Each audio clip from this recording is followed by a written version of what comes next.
마태복음 13장에는 예수님의 비유가 8개 나옵니다. 천국은 마치 이와 같다 라고 하는 형태의 문장으로 기술된 이 비유들은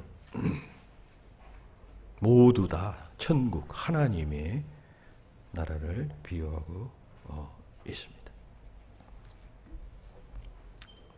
비유라고 하는 말은 어떤 현상이나 사물을 직접적으로 설명하지 않고 다른 비슷한 사물이나 또 현상에 빗대어서 설명하는 일이라고 사전에는 되어져 있습니다. 예수님께서 천국을 가르치실 때 이렇게 비유로 말씀하셨다는 것입니다. 왜냐하면 천국은 미래적 천국은 우리가 아직 가보지도 않고 한 번도 경험해 보지 않았잖아요. 그러니까 우리가 경험하지 못하는 세계를 우리의 이 감각으로 설명한들 어떻게 그걸 잘 표현할 수가 있겠습니까? 그래서 이제 비유로 말씀하신 것인데 그러한 큰 이유와 함께 세부적인 또 다른 이유들이 있습니다. 왜 예수님께서 비유로 말씀하실까라고 하는 데에 대한 그 여러 가지 해석들을 소개하면, 첫째, 이것은 은폐하기 위해서다는 것입니다. 예수님 주변에는 예수님을 적대시하는 많은 세력들이 있었습니다. 예수님을 책잡고 그리고 체포하려고 하는, 예수님을 그 이단 사상을 전하는 자로 여기는 사람들이 많이 있었어요. 사두개인 바리새인들이 그러한 고속거리를 찾고 있었는데 이들을 의식해서 예수님께서는 하나님 나라의 메시지를 감추셨습니다. 그들에게는. 그렇죠? 한 번 사람이 이렇게 나쁜 마음을 품고 적의와 악의적인 태도를 가지면 아무리 좋은 말을 해도 그게 그 사람에게 바르게 들려지지 않습니다. 그렇잖아요? 딱 그냥 책을 잡으려고 마음 먹고 나온 사람 앞에는 아무리 좋은 말을 해도 좋은 소리 들리지 않습니다. 요즘 정치를 보면 야당, 여당, 야당이 여당이 아무리 좋은 소리 해도 야당은 절대로 그걸 좋은 소리를 받아들이지 않습니다. 끝까지 반대하고, 반대쪽에서 이야기해도 이쪽은 그냥 참 지긋지긋할 정도로, 마찬가지로 예수님에게는 이런 적대 세력들이 있었기 때문에 그 사람들에게는 하나님의 나라의 진리를 가르쳐 주어도 마치 돼지가 진주를 그냥 진흙탕 속에서 밟고 뭉개는 것과 같은 것이 되어졌습니다. 그래서 감추시고, 그리고 돌아와서 제자들만 모여 있는 곳에서 그 말씀의 의미를 다시 설명해 주셨습니다. 두 번째는 알게 하기 위해서, 반대로 알게 하기 위해서였습니다. 이는 예수님의 가르침에 대해서 매우 호의적인 자들에게 하신 그러한 형태입니다. 그러니까 하나님의 나라를 알기 쉽도록 설명하기 위해서 비유로 말씀하신 것이죠. 비유는 대부분 쉬운 이야기 아니에요. 경험하지 못한 천상의 진리를 그걸 말하면 알아듣기가 쉽지가 않죠. 근데 이걸 쉬운 비유로 말하면 알아듣게 됩니다. 제가 어떤 책을 보니까 여러분, 지금 우리는 3차원의 세계에 살고 있는데 우주에 나가면 11차원까지 있답니다. 여러분 우리가 4차원을 어떻게 잘 이해하겠어요? 5차원도 어떻게 이해하겠어요? 우리가 경험해 보지 못했으니까. 그런데 우주에는 11차원이 있다 합니다. 유한한 이 우주에도 11차원이 있다면 천국은 아니 11차원이 아니라 뭐 100차원도 될 수 있을 텐데요. 그걸 어떻게 알겠습니까? 어떻게 설명해요? 설명한들 사실적으로 설명한들 그 어떻게 이해할 수가 있겠습니까? 그러니까 쉬운 비유로 주께서 말씀하셨다는 것입니다. 알아듣도록. 세 번째는 재미있게 하기 위해서. 여러분 딱딱한 문장을 제가 여기서 한 서너 문장을 긴 문장을 여러분들에게 이야기하면 첫 문장을 이야기할 때는 귀를 쫑긋하고 들으실 것입니다. 근데 두 번째 문장을 다시 이야기하면 집중력이 조금 흐려질 것입니다. 세 번째 문장을 이야기를 하면 첫 번째, 두 번째 문장의 의미를 놓친 사람은 무슨 뜻인지 그냥 알아듣지 못하고 포기하게 됩니다. 여러 문장이 겹친 한 단락을 만약 이야기할 때 어렵게 이야기를 하고 또 원리 원칙대로 이야기를 하게 되면 거의 집중력이 흐려집니다. 그럼 산만해집니다. 산만해지면 듣지 않게 되죠. 듣지 않게 되면 전달할 수 없게 됩니다. 그런데 이때 좀 어려운 이야기를 해서 좀 집중력이 흐려질 때 만약 어떤 이야기를 한다거나 비유를 이야기하게 되면 금방 듣는 사람이 그냥 집중하게 됩니다. 듣게 된다는 것이죠. 저도 여기서 설교를 할 때 그런 걸 참 많이 느낍니다. 계속 딱딱한 문장을 한 5문장, 6문장 이 정도 이야기하면 잘 듣다가도 정말 이게 꾸물떡꾸물떡 하는 사람들이 많이 생겨요. 집중력이 흐려진다는 것이. 그럴 때 무슨 예화를 이야기하면 또 그냥 주목하게 됩니다. 재미있게 하기 위해서. 네 번째는 깊이 생각하도록 하기 위해서입니다. 비유는 어떤 현상이나 사물에 대해 이제 직접적으로 말하지 않고 빗대어서 말한다 그랬죠. 그렇기 때문에 그 해석할 여지가 많아지는 것이에요. 그죠?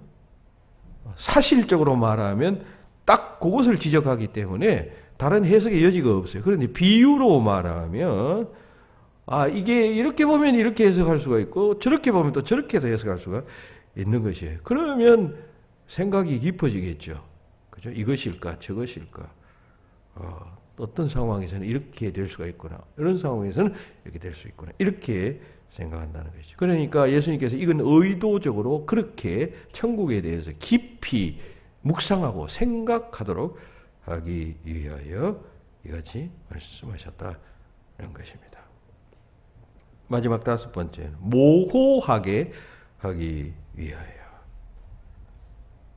예수님께서 천국 복음을 말씀하시고 공생의 사역을 감당하실 때 어떤 경우에는 이 가르침을 분명하게 하게 되면은 곤란에 직면할 경우가 있었습니다. 그렇잖아요. 말을 잘못하면 그 당시에 예수님 주변에 예수님을 그냥 공경에 빠뜨리고자 하는 많은 사람들이 있었는데 그게 탁 올무에 걸려들잖아요.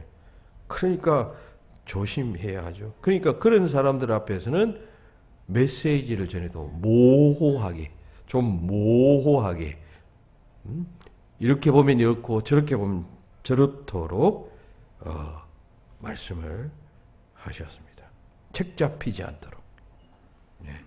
그러한 위기 상황에서 주께서 이 비유를 말씀하심으로 주께서 피해 나가셨다라고 하는 이야기입니다. 그 밖에 다른 몇 가지 해석이 있으나 생략하도록 하겠습니다. 자, 어쨌든 오늘 이 말씀은 그런 비유 가운데 하나입니다. 이름은 갑진진주의 비유라고 일컫는 말씀입니다. 예수님 당시에 이 페르시아만에는 아주 좋은 진주들이 많이 생산되었다고 합니다. 따라서 세계 곳곳에서 이곳으로 진주 장사들이 몰려들었습니다. 그리고 이 진주는 고대 사회에서는 가장 값진 물건이었어요. 요즘은 뭐 다이아몬드가 최고의 보석이지만 이 당시에는 뭐 다이아몬드를 이렇게 세공하는 기술이 없었어요. 따라서 거의 자연 상태에서 생산되어지는 진주가 최고의 값진 보석이었습니다. 고대의 어떤 기록에 의할 것 같은 로마의 유명한 정치가 장군이었던 율리어스 시저가 그의 그 총애하는 부하인 브루투스라고 하는 사람이 있잖아요. 그 브루투스의 어머니가 이 시저의 애인이었어요. 그래서 그에게 600만 그 세르테르티우스라고 하는 그 당시에 화폐 단위겠죠. 이걸 데나리온으로 고치면 약 150만 데나리온인데 150만 데나리온짜리 진주를 선물했다라고 하는 기억이 있습니다.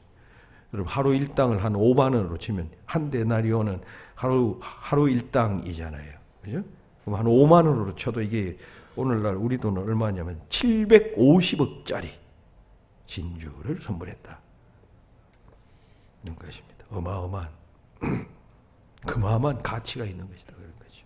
그럼 유명한 그 클레오파트라가 그 2,500만 데나리온짜리 진주를 소유하고 있었다고 해요. 그러면 2,500만 데나리온은 곱하기 5만 하면요. 1조 2,500만 1조 2,500억 원이에요. 근데 놀라지도 않네요. 엄청난 가격의 진주가 그렇게 엄청난 좋은 진주는 그렇게 거래되었다는 것입니다. 자, 지금 그런 사실을 생각하면서 천국은 마치 저 진주를 구하는 장사와 같다라고 말씀합니다. 그 장사가 극히 값진 진주 하나를 발견하고 자기의 소유를 다 팔아서 그 진주를 사느니라 해서. 그러니까 이 말씀을 오늘날 이 진주의 가치를 염두에 두고 이해하면 좀 그 강도가 훨씬 약해질 것입니다. 제가 말씀드린 이런 750억 원짜리 혹은 1조 2,500억 원짜리 진주를 여러분 생각해 보십시오. 극히 값진 진주는 최상의 값진 진주 아니겠어요? 그걸 어떤 사람이 막 구하러 다녔는데 그걸 발견했다는 것이죠. 그리고 발견하자마자 그냥 진주 장사니까 자기가 가지고 있던 이보다는 값지지 않지만 그래도 값진 진주도 있을 거다. 그거 다 팔아서 그 큰 값진 진주를 샀다. 하나님의 나라와 이와 같다라고 말씀하고 있어요. 자, 그러면 예수님께서 이 비유를 통하여 우리에게 가르치는 바는 무엇일까요? 자, 이 말씀을 한번 이미지화 한번 해보십시오. 상상해 보시기 바랍니다. 자, 지금 하나님의 나라는 진주와 같다. 혹은 또 뭐 진주를 구하는 장사와 같다. 이렇게 봐도 크게 틀린 말은 아니겠죠. 이 비유에서 강조점은 진주를 구하는 장사와 같은데 그 진주 장사가 그것을 구하기 위해서 돌아다니다가 발견한 다음에 자기의 모든 진주를 다 팔아 그것을 산다. 이게 하나님의 나라다. 이게 강조점인데 극히 값진 진주 이 자체가 또 하나님의 나라로 보아도 틀린 말은 아닐 것입니다. 자, 그러면 이 진주는 어떤 진주일까요? 하나님의 나라는 어떤 것일까요? 이 주일에 한번 생각해 보고자 합니다. 첫째, 이것은 기쁨의 진주였습니다. 기쁨을 주는 진주. 여러분, 이 본문의 진주 장사가 발견한 진주는 최고의 진주였습니다. 이건 뭐 좋은 진주들 가운데 하나 정도가 아니라 이런 극히니까 뭐 최상의 진주라고 하는 뜻이죠. 그러니까 지금 이 사람이 이 진주를 발견하고 나서의 자신의 어떤 감정의 상태를 본문에서는 표현하지 않았어요. 그러나 충분히 우리가 상상할 수가 있죠. 그건 뭐냐면 기쁨이에요. 발견하고 난 뒤에 그냥 기쁨에 겨워서 그냥 그 다음 행동으로 자신의 모든 진주를 다 팔아버린 거예요. 소유를 다 팔아서 그 진주 하나를 샀다. 너무나도 기쁘기 때문에, 너무나도 귀한 진주이기 때문에, 일생일대의 기쁨을 주는 것이기 때문에 그는 그 진주를 샀던 것입니다. 천국은 이처럼 기쁨을 주는 거죠. 하나님의 나라는 이 같은 기쁨을 우리에게 주시는 것이고, 그리고 또 이런 기쁨이 있는 세계가 하나님이다 라고 하는 이야기입니다. 진주장사가 그 큰 진주를 발견하면 그 기쁨이 말할 수 없죠. 하나님의 나라도 그 같은 기쁨의 나라다. 여러분, 제가 묻습니다. 여러분들이 신앙생활은 정말 이런 기쁨이 있습니까? 극히 값진 진주를 발견한 기쁨이 여러분들의 신앙생활, 하나님 나라의 이 백성의 삶을 살아가면서 있느냐라고 하는 말씀입니다. 신앙생활을 하면, 교회에 나오면, 하나님의 말씀을 읽고 찬송하고 기도하면 이 극히 값진 진주 하나를 발견한 것과 같은 기쁨이 내 마음속에서 생겨나느냐.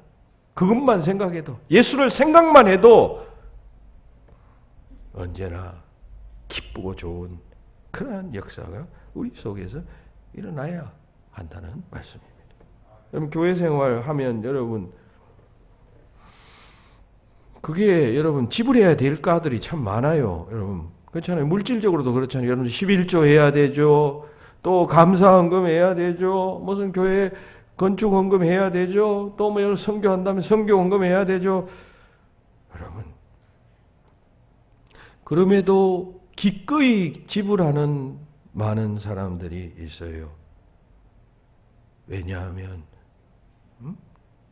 그 지불하는 것의 가치보다 더 큰 가치가 있고 더 큰 기쁨이 있기 때문이에요. 하나님을 위하고 섬기고 봉사하고 내가 그 하나님의 왕국의 하나의 톱니바퀴처럼 내가 사용되어진다라고 하는 기쁨, 그 기쁨 때문에 다른 모든 것들을 다 그냥 드려도 기쁜 것 아니에요.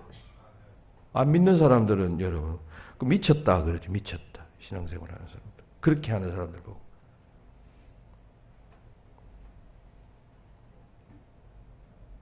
예수 매니아는 어느 정도 미친 사람, 예수에 대해서 미친 사람이에요.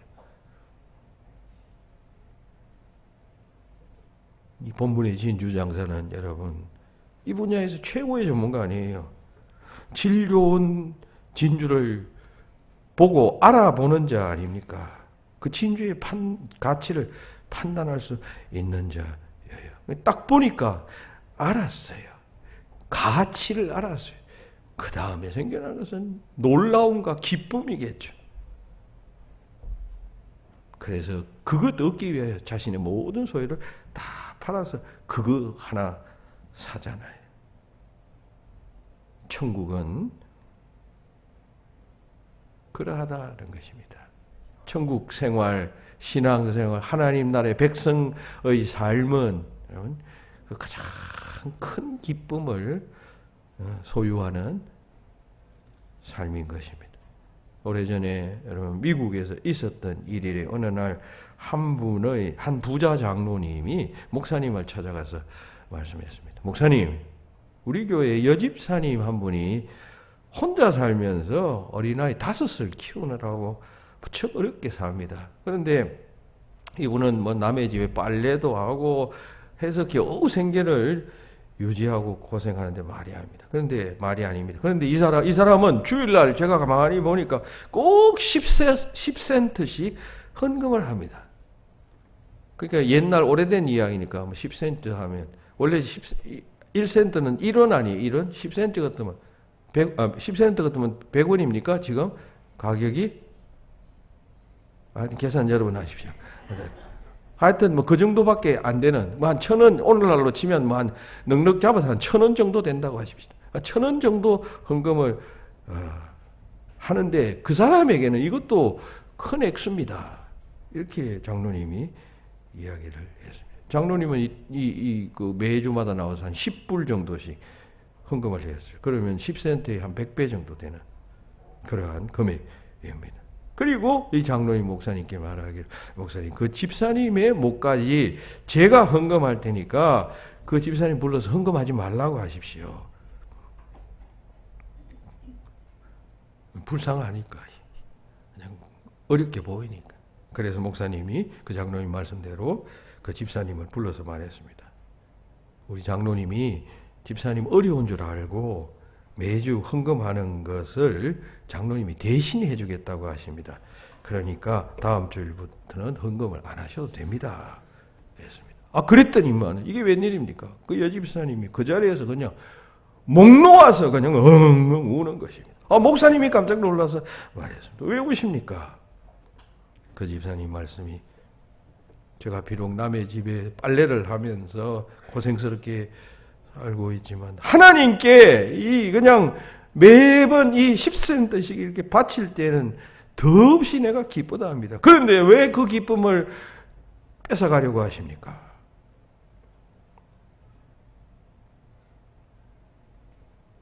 그 이야기를 전해 들은 장로님이 회개했다라고 합니다. 목사님도 마찬가지죠. 하나님 나라는 돈으로 환산할 수 없는 기쁨이 있는 나라요, 세계여요. 여러분, 이 기쁨이 우리 속에 지금 자리 잡았어요. 씨앗처럼. 바람에 날리다가 우리 심령밭에 안착을 했든지, 누가 그냥 고이고이 그냥 심어 주었든지, 이게 지금 씨앗이 지금 우리 심령 속에 안착되었어요. 어떤 사람은 지금도 그냥 그 바람결에 그냥 날리고 있어서 아직 안착 안 된 사람도 있지만, 어떤 사람은 뿌리가 났어요. 싹이 났어요. 얼마 전에 제가 그 길 가다가 그 생밤을 이렇게 그 까는 기계가 있더라고요. 밤을 넣으면 이게 무슨 기계로 확 돌아가면서 금방 그 밤들이 다 까지는 그 희한한 기계가 있더라고요. 그러니까 아주 싸게 파는 것이죠. 싸게 팔아서 이거 간식으로 좀 먹어야 되겠다 싶어서 그걸 한 봉지 샀어요. 사가지고는 이제 냉장고에 넣었는데 뭐 자주 먹지를 않게 되니까 그게 꽤 시간이 흘렀어요. 그래서 어느 날 생각이 나서 냉장고를 열다가 안쪽에 있는 그게 생각나서 그걸 꺼내 보았더니 놀랍게도 거기 밤에서 이렇게 싹이 이렇게 돋아났더라고요. 냉장고 안에서. 밤이 그렇게 싹 트나 봐요. 생밤을 다 깎았는데 깎은 그 자리에서 그 싹이 이렇게 다 났어요. 그게 또 맛있더라고요. 또 그렇게 싹난 밤. 생명의 신비. 냉장고 속에서 그렇게 자라는 생명의 신비. 여러분, 하나님의 나라가 지금 이 밤이 냉장고 속에서도 그렇게 자라나는 그런 강인한 생명력을 가졌다면, 하나님의 나라가 씨앗처럼 우리의 심령 속에, 삶 속에 뿌려졌다면, 그게 지금 자라나는 중 아닙니까? 그 자라남을 보는 기쁨, 그 자라남의 기쁨, 이게 우리 가운데 있어야 합니다.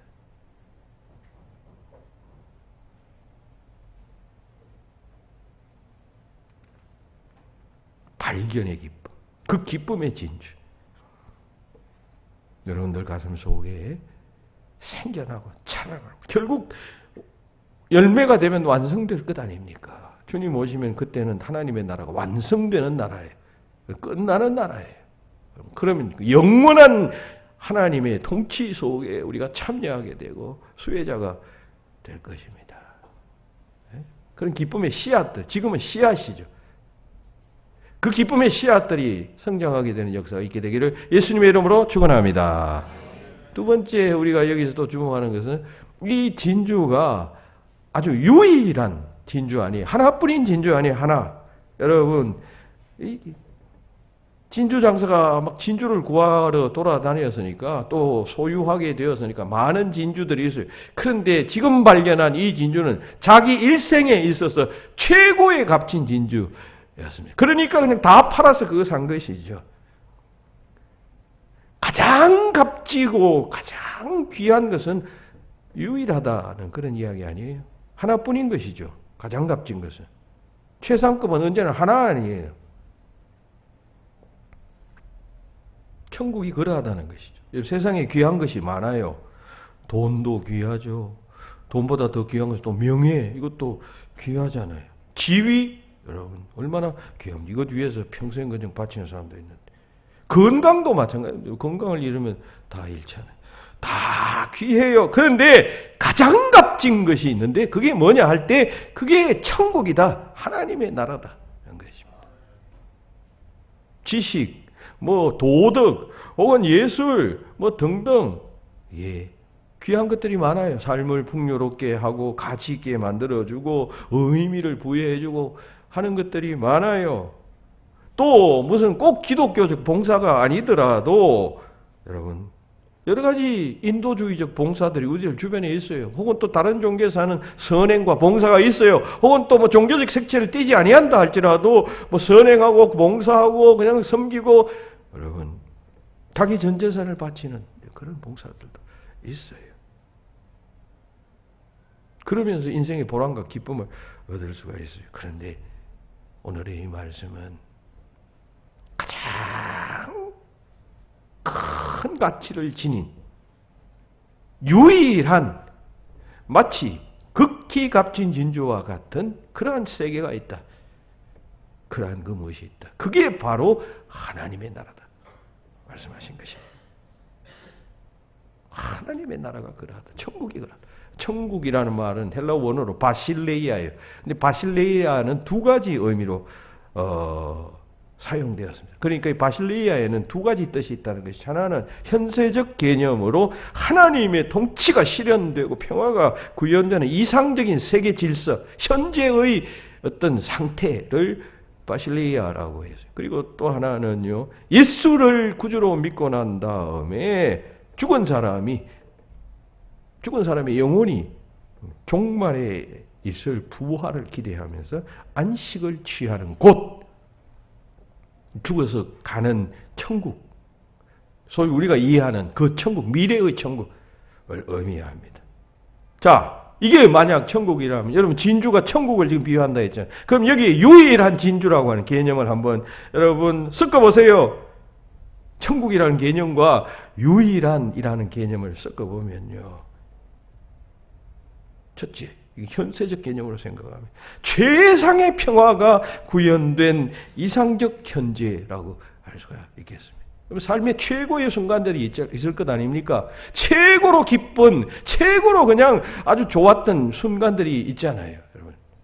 그러니까 천국은 그러한 현재이자 동시에 지고의 복락이 있는 미래일 것입니다. 지고니까 최고 아니에요, 그러면. 지고의 복락. 우리가 이 땅 위에서 경험하는 그 경험을 능가하는 최고의 복락이 있는 미래일 것입니다. 유일한 진주예요. 이보다 더 가치 있는 것은 없다는 것이죠. 최고의 가치로서는 유일한 것이 바로 천국이고 하나님의 나라입니다. 불교나 혹은 뭐 유교나 뭐 기타 여러 종교들에서도 나름 귀한 가치들이 있어요. 그렇죠? 불교의 경전을 읽어보면 깊이가 대단합니다. 우리가 피상적으로 드러난 뭐 부처님한테 절하고 뭐 복을 빌고 하는 그런 기복적인 건 말고 사상 깊이가 있고 그렇잖아요. 그러나 최상의 가치는 복음이 말하는 기독교 안에 있는 것이에요. 믿으시기 바랍니다. 확신하시기 바랍니다. 내 것으로 삼기를 바랍니다. 여러분, 유일한 진주. 요즘 종교 다원주의라는 것이 많이 확산되고 있습니다. 이것은 기독교에서 나온 사상이에요. 기독교에서. 그러니까 이게 정말 무슨 그냥 덧난 것이에요. 잘못된 사상이에요. 잘못 나온 사상이에요. 이 종교 다원주의라고 하는 것은 뭐냐면 절대적인 종교라고 하는 것이 있을 수가 없다. 모든 종교는 다 상대적이다. 기독교 외에 다른 종교에서도 구원이 있다라고 하는 사상입니다. 기독교만이 유일한 종교가 아니라 기독교의 모든 다른 종교가 다 절대자에 이르는 동일한 길이기 때문에 그런 가르침에도 진리가 있고 기독교는 뭐 그런 길들 가운데 하나일 뿐이다 라고 하는 주장이에요. 그러니까 이런 주장들은 기독교의 가르침을 상대화하는 것이죠. 절대적인 진리가 아니라 상대화해서 이 기독교 핵심 진리를 변질시킵니다. 그리고 왜곡시키는, 그리고 세속화시키는 결과를 가져왔어요. 그러니까 아주 반기독교적 사상이에요. 그러니까 이런 여러분 종교다원주의는 다른 어떤 그 종교의 가르침보다도 더 우리가 조심해야 합니다. 19세기, 20세기 자유주의 신학자들에 의해서 이런 종교다원주의가 나왔어요. 그럼 여러분 이런 주장을 하면은 여러분 굉장히 신선하잖아요. 그동안 기독교는 기독교만이 성경만이 진리다 이렇게 이야기를 했는데 아무 다른 종교에도 이렇게 구원이 있다 이렇게 만약 주장을 한다면 단번에 그냥 언론에 주목을 받고 신문에 그냥 대서특필되고 그 중에서도 그런 사람이 아주 유명한 사람이라면 지식 있는 사람이면 막 그냥 그렇게 될 것입니다. 그렇게 해서 지금 퍼져나간 것이에요. 종교다원주의가. 그러나 성경은 절대적 진리에 대해서 말하죠. 절대자이신 하나님에 대해서 말하잖아요. 그런 점에서 여러분 이건 유일한 것이에요. 유일한. 성령의 진리는 물론 거기에는 상대적인 것도 있지만 여러분 기본적으로 절대적인 하나님에 대해서 가르치고 절대적인 또 진리가 거기에 있잖아요. 그러니까 이것은 유일한 극히 값진 진주이지 어느 그냥 값진 진주 중에 하나가 아니다 그런 말이죠. 사도행전 4장 22절입니까? 12절에 보면 사도 베드로가 성령 충만해서 자기를 감옥에 가둔 그런 사내들인 사람들을 향해서 하는 말이잖아요. 유명한 말씀이에요. 다른 이로서는 구원을 받을 수가 없나니 천하 사람 중에 구원받을 만한 다른 이름을 하나님께서 우리에게 주신 일이 없다 하셨어요. 예수 외에는 구원자가 없다는 것이죠. 믿습니까? 예수님 외에는 구원자가 없어요.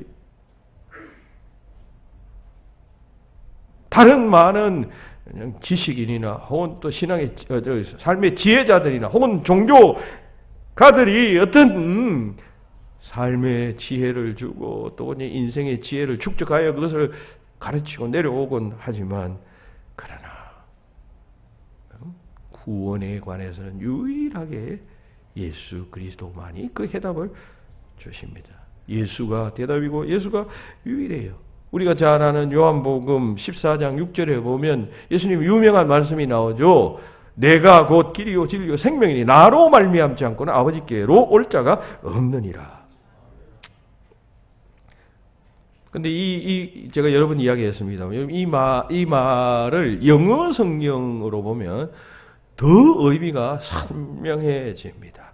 영어 성경에 보면 이게 I am the way, the truth and the life. No one comes to the Father except through me라고 되어 있어요. 그러니까 I am the way, the truth and the life라고 했어요. 그러니까 the가 들어가 있어요.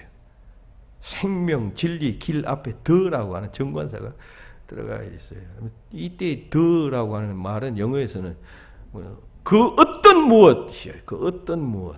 딱 한정하는 것이. 이 앞에 어라고 하는 관사가 들어가면 뭐 어떤 모호한 대체로 일반적인 생명 혹은 또 일반적인 길 혹은 또 일반적인 진리를 이야기하지만 여기서 더라고 하는 말은 그 생명, 그 길, 그 진리 유일한 진리다라고 하는 뜻이. 내가 그 유일한 길이고 유일한 진리고 유일한 생명이다라고 하는 뜻인 것입니다. 그렇습니다. 주님만이 유일한 진리입니다. 그러므로 이쪽 저쪽 기웃기웃하면 안 됩니다. 여기도 갔다가 저기도 갔다가 존중은 해야 되지만 여러분 그 구원의 문제에 관해서 그냥 연약해지고 그냥 여기도 길이 있고 저기도 길이 있고, 이러한 반성경적 사상에 그냥 휙가닥 넘어가면 안 돼요.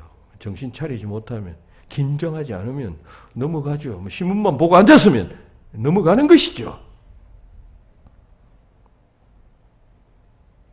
천국은 최상의 가치를 지닌 진주입니다.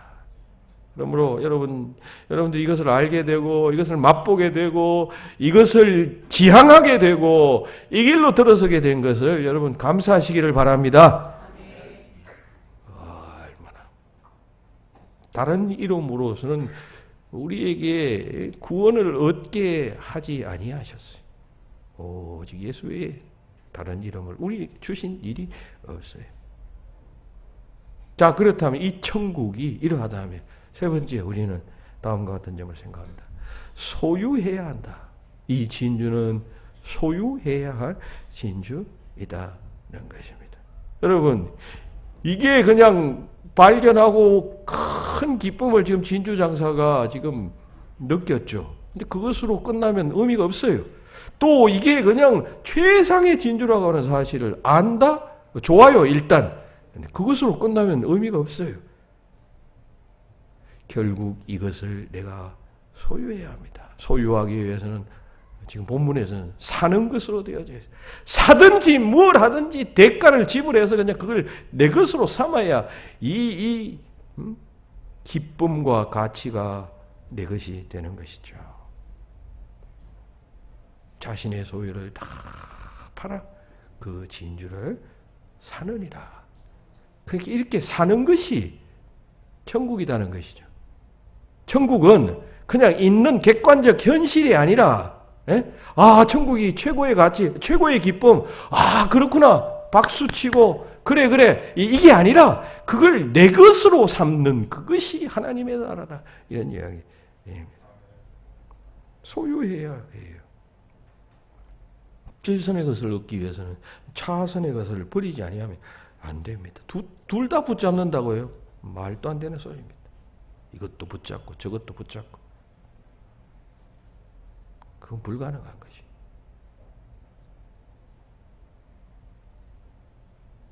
오늘 본문의 이 진주장사는 그 가장 극진 가치를, 극한 가치, 최고의 가치를 얻기 위해서 시간도 사용하고 물질도 사용하고 그냥 정열을 불태우고, 여러분 자기 집에 있는 그 다른 보석들을 팔려고 했으면 얼마나 많이 왔다 갔다 했겠어요. 단번에 그냥 팔았겠습니까? 시장에도 가야 되고 그냥 첫 번째 흥정 실패하고 두 번째, 세 번째 얼마나 많은 과정을 거쳤겠습니까? 그리고 그 진주를 살 수 있었던 것입니다. 우리가 세상에 살면서 이런저런 영화와 복을 구하고 행복을 구하지만 그것은 약간 값진 진주에 불과합니다. 진정 값진 진주다 아니다 말이죠. 진정 값진 진주, 가장 값진 진주, 복음, 천국, 이거 여러분 우리 마음속에서 들어와야 되고 그것이 그냥 우리를 지배하고 다스려야 합니다.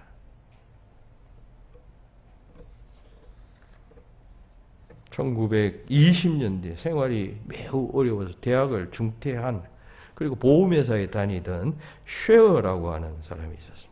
우연히 이 사람은 MBC 방송국에 복음성가를 부를 기회가 생겨서 노래를 불렀는데 노래를 대단히 잘 불렀습니다. 그래서 호평을 받아서 그 후에 방송국으로부터 당신 노래 잘하니까 이제 대중가요 가수 하는 그런 가수로 좀 출연해 달라라고 요청이 들어왔습니다. 이 사람 목사의 아들이었어요. 그래서 잘하면 나도 세상 가수가 되겠다 마음이 생겨서 자기 어머니, 목사님 사모님이시 상의를 했습니다. 근데 어머니는 반대했습니다.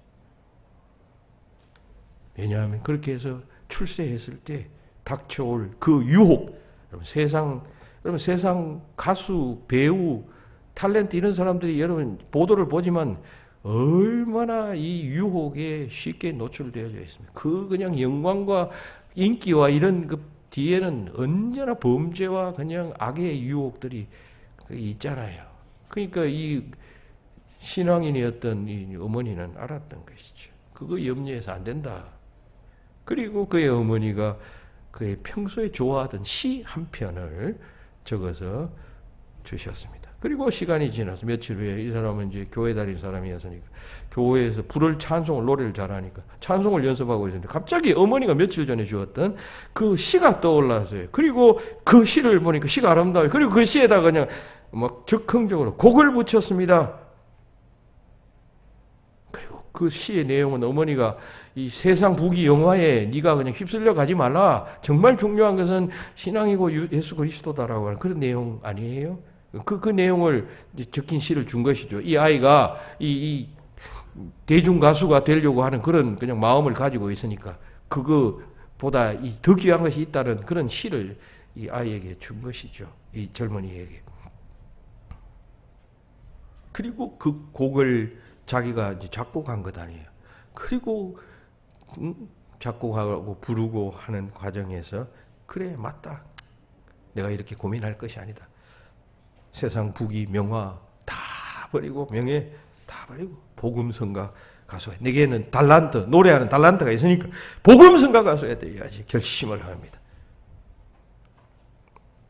경제적으로 어려웠던 상황에서도 그런 결심을 했던 것이죠. 그 곡이 바로 94장 우리 이제 설교 후에 부를 그 찬송이에요. 주 예수보다 더 귀한 것은 없네라고 하는 찬송이에요. 그리고 그는 빌리 그레암 전도대의 일원이 되어서 세계적인 복음성가 가수가 되었습니다. 그는 이 노래를 가끔 부르면서 회중들의 박수를 받을 때 이렇게 말했다면 이 찬사와 박수도 그리스도와는 바꿀 수가 없습니다. 여러분 가수가 그 관객으로부터 받는 그 찬사 박수만큼 여러분 감사하고 그냥 기쁨을 주는 것이 어디 있겠어요? 노래를 하고 했는데 아무도 반응이 없고 그냥 박수를 그냥 더 크게 이렇게 치고 앉았으면 여러분 기쁘겠어요? 의욕이 생기겠어요? 그런데 여러분들이 아무리 나에게 찬사의 박수를 보낸다 하더라도 나는 예수와는 바꿀 수가 없겠습니다. 주 예수보다 더 귀한 것은 없기 때문입니다. 했다라고 했습니다.